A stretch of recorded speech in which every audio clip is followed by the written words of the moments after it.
মই আপোনালোকলৈ লৈ আহিছোঁ এটি হেয়াৰ ক্লিপৰ নতুন ষ্টাইল। চিম্পল এটা হেয়াৰ ক্লিপত কেনেদৰে ৰিবনৰ আমি বৌ ষ্টাইলত বনাব পাৰোঁ, নতুন ষ্টাইলত, সেইটো লৈ আহিছোঁ। আৰু চাওকচোন আহক।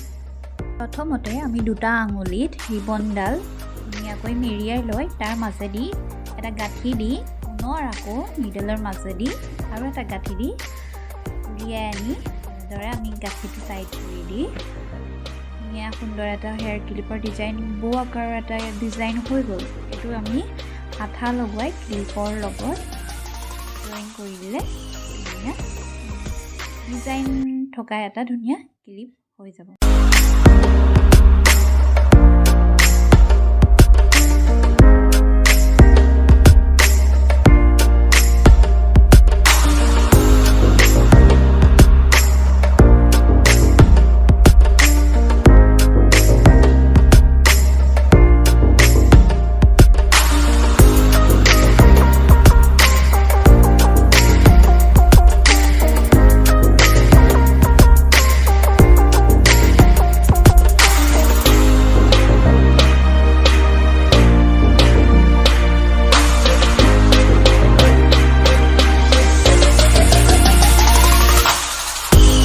ধুনীয়া ক্লিপ এটা তৈয়াৰ হৈ গ'ল।